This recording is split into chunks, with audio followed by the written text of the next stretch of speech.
नमस्कार, आप देख रहे हैं राजीव टाइम्स। आपके साथ मैं हूं आराधना नामदेव। रुक करते हैं खबरों की ओर। चले चलते अगली खबर की ओर, जहां इंदौर में नगर निगम के कर्मचारियों पर अतिक्रमण हटाने के दौरान हमला हुआ। इस हमले में एक कर्मचारी गंभीर रूप से घायल हो गया है, जिसे इलाज के लिए अस्पताल में भर्ती कराया गया।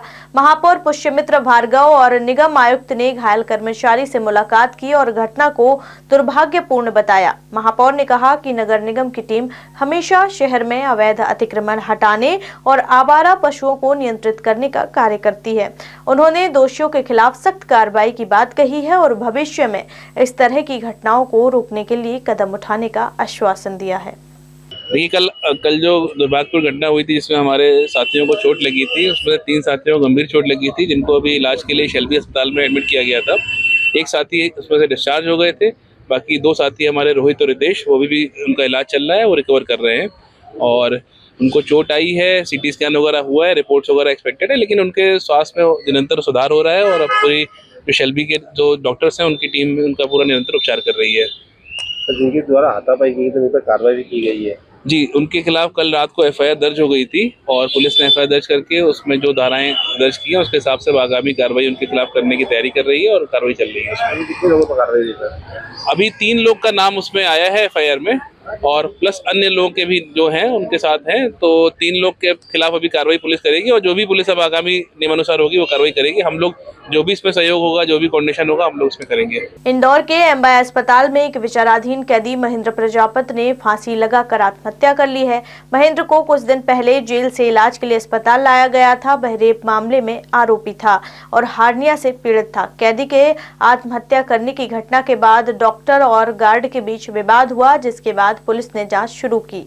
एएसआई नूर सिंह ने मामले की जांच की पुष्टि की और शव को पोस्टमार्टम के लिए भेज दिया।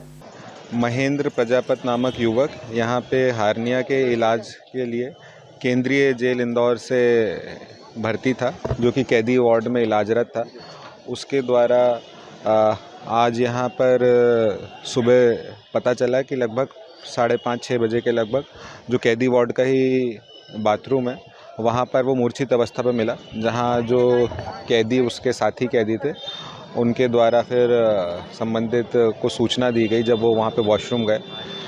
अभी तक उसका पीएम नहीं हुआ है, पीएम के लिए बॉडी गई है। जो भी अग्रिम जांच है वो पता चलेगा। एफएसएल द्वारा डॉक्टर द्वारा सारे जो भी साक्ष्य महत्वपूर्ण थे वो अपने हिसाब से एकत्रित कर लिए गए हैं और जो भी अग्रिम वैधानिक कार्रवाई वो की जाएगी। सर ये जानकारी सामने आई है कि क्या किस केस में ये बन रहा है? ये एक थाना राऊ के अपराध में था, जो धारा 87, 125 और 351 का केस था, उसमें यहाँ पे केंद्रीय जेल में निरुद्ध था।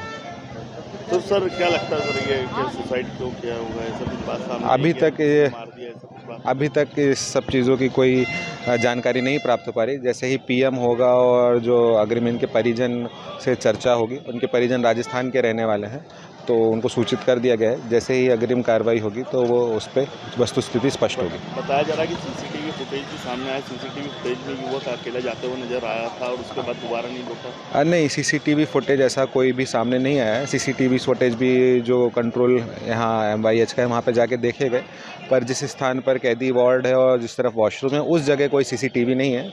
मेन गेट पे सीसीटीवी है, तो वहाँ से कोई बाहरी व्यक्ति अंदर या बाहर जाता हुआ नहीं दिखाई दे रहा है। इंदौर में कलेक्टर आशीष सिंह ने आदेश जारी किया था कि सभी सरकारी विभागों में बायोमेट्रिक अटेंडेंस अनिवार्य होगी। इस व्यवस्था के तहत लगभग 6000 कर्मचारियों को रजिस्ट्रेशन किया जा चुका है। कलेक्टर ने बताया कि बायोमेट्रिक मशीनों की संख्या कम होने के कारण कुछ कर्मचारियों का रजिस्ट्रेशन लंबित था, लेकिन अब ज्यादा मशीनों का ऑर्डर दिया गया है। जल्द ही सभी कर्मचारियों का रजिस्ट्रेशन पूरा किया जाएगा। लगभग 6000 के आसपास जो कर्मचारी हैं उनकी एंट्री हो गई है। बाकी जो शेष बचे हुए हैं उनमें अभी 6-7 दिन का समय लगेगा। चूंकि बड़ी संख्या में हमको बायोमेट्रिक मशीनों की आवश्यकता है, ऑर्डर सभी के प्लेस कर दिए गए हैं, लेकिन उनके आने में थोड़ा विलंब हो रहा है, तो हो सकता है इसको 1 तारीख से हम लोग न शुरू कर पाए। अगले 1-2 दिनों में हम लोग इसकी समीक्षा करेंगे लेकिन ये जरूर है कि जितने भी हमारे कर्मचारी हैं, जितने भी विभाग हैं, उनका सबका 100% का रजिस्ट्रेशन जो है वो 1 तारीख से पहले अवश्य। वहीं रुक करते अगली खबर की ओर, जहां इंदौर में 31 दिसंबर को होने वाली जश्न की तैयारियों को लेकर जिला प्रशासन ने पहले से ही पब और बार में सीसीटीवी कैमरे लगाए हैं। इन कैमरों की मदद से प्रशासन हुड़दंगियों पर नजर रखेगा और शराब परोसने के समय को नियंत्रित करेगा। कलेक्टर आशीष सिंह ने बताया कि सीसीटीवी कैमरों से काफी ज्यादा देखिए, जहाँ तक बार पब की स्थिति है उस मामले में आबकारी के नियम क्लियर हैं और पिछले 3-4 महीने से हमने एक अच्छी व्यवस्था बनाई हुई है कि सभी बार और पब में जो सीसीटीवी कैमरे हैं उनको लगाया है और एआई के माध्यम से ऐसी व्यवस्था करी है कि जैसे ही समय खत्म होता है उसका जो नियमानुसार समय है वैसे ही वो कैमरे ऑन होते हैं, जिससे कि किसी की प्राइवेसी का उल्लंघन भी नहीं होता है और सरकारी जो नियम है उनका पालन भी सुनिश्चित कराया जाता है। इसीलिए आप लोगों के देखने में आया होगा कि पिछले 3-4 महीने में एक भी ऐसा वायलेशन का प्रकरण हमारे जिले में देखने में नहीं आया है, क्योंकि उस तकनीक से हम लोग काम कर रहे हैं।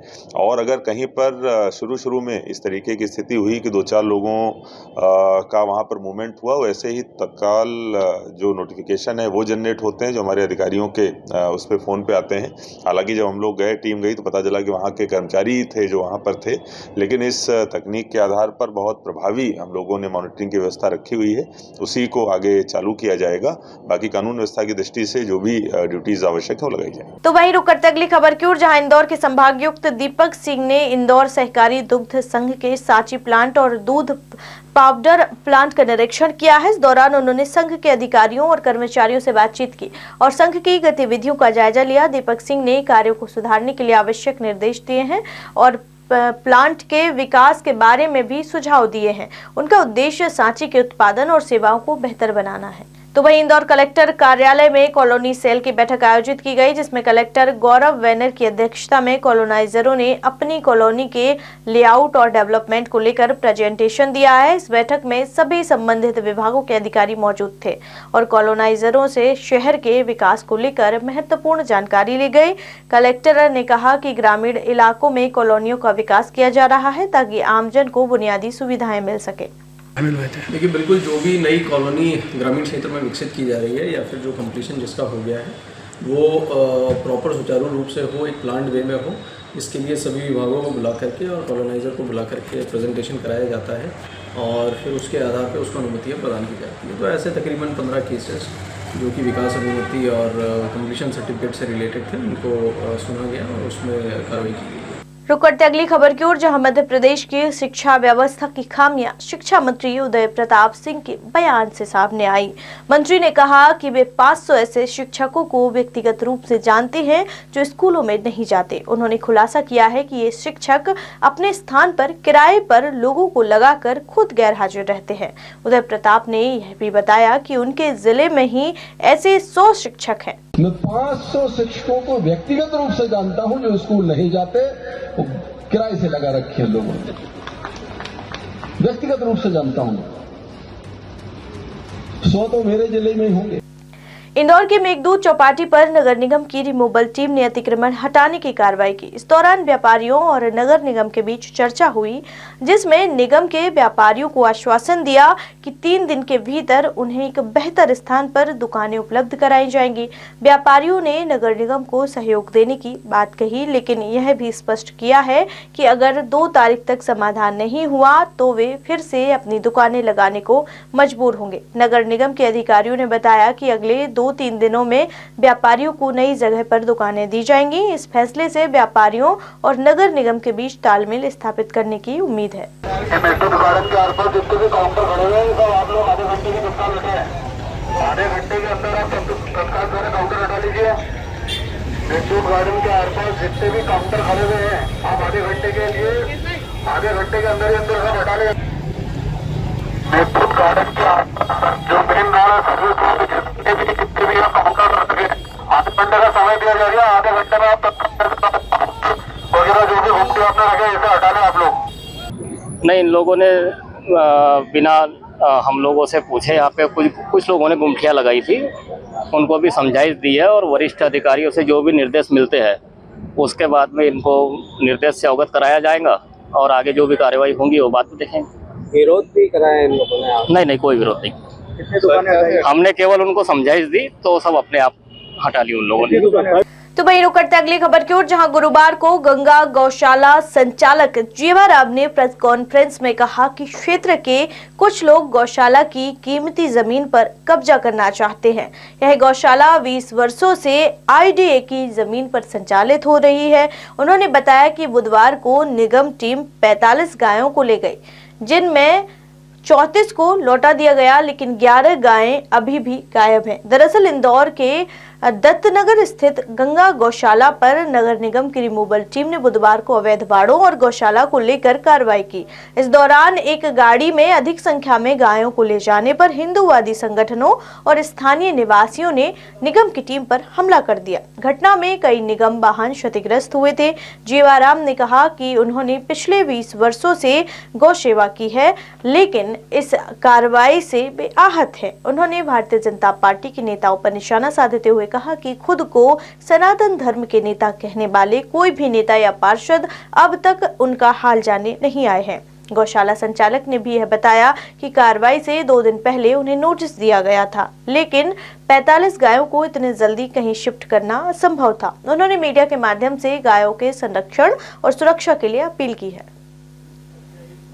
गौशाला कहाँ थी? और हमारी गौशाला रेती मंडी पे थी, दत्तनगर के कोने पे, और हम 20 साल से सेवा कर रहे हैं और 20 साल से किसी को तकलीफ नहीं हुई।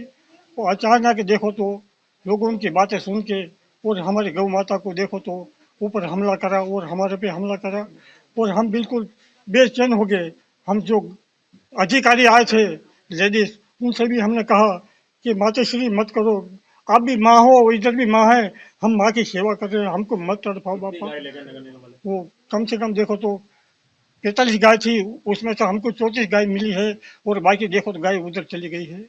और क्या करना चाह रहे हैं आप? कहाँ जा रहे हैं? अब हम यहाँ ये गाँव छोड़ के चले जाएंगे बाप जी। हमको किसी को दुख नहीं देना है। आप लोगों के वजह से हम यहाँ तक पहुँच पाए हैं, और अगर कुछ रहना बना सकते हो, उनके लिए रक्षा कर सकते हो तो उनको फिर वापस बसा दीजिए बापा। और यहाँ पे छोड़ गया था।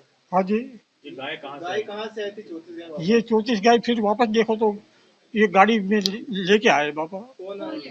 ये गाड़ी वाले जो लेके जा रहे थे वही लोग फिर वापस लाके छोड़ गए। हाँ, नगर निगम वाले छोड़ गए। नगर निगम पे हमला किसने किया? क्या मालूम बापा, हमको क्या मालूम बापा। हम किसी को नहीं जानते हैं, ना ही हमको पढ़ना आता है, ना ही ये आपका मोबाइल में नहीं चलाना आता है। हम क्या करें बापा। भोपाल के श्रमोदय आवासीय विद्यालय नीलबढ़ के प्राचार्य विजय सिंह महोबिया को लोकायुक्त पुलिस ने 50,000 की रिश्वत लेते हुए रंगे हाथों गिरफ्तार किया है।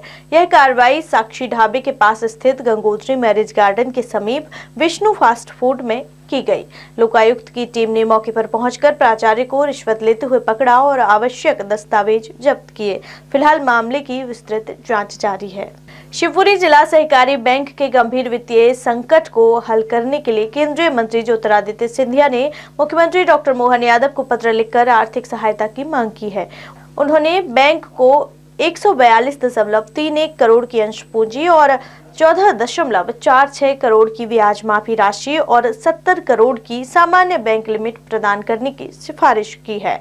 सिंधिया ने बैंक की स्थिति पर चिंता जताते हुए कहा कि किसानों की निर्भरता इस बैंक पर है, खासकर खाद और बीज जैसी कृषि जरूरतों के लिए संकट के कारण किसानों की आजीविका पर दबाव बढ़ गया है। उन्होंने गबन के दोषियों पर सख्त कार्रवाई की भी मांग की है।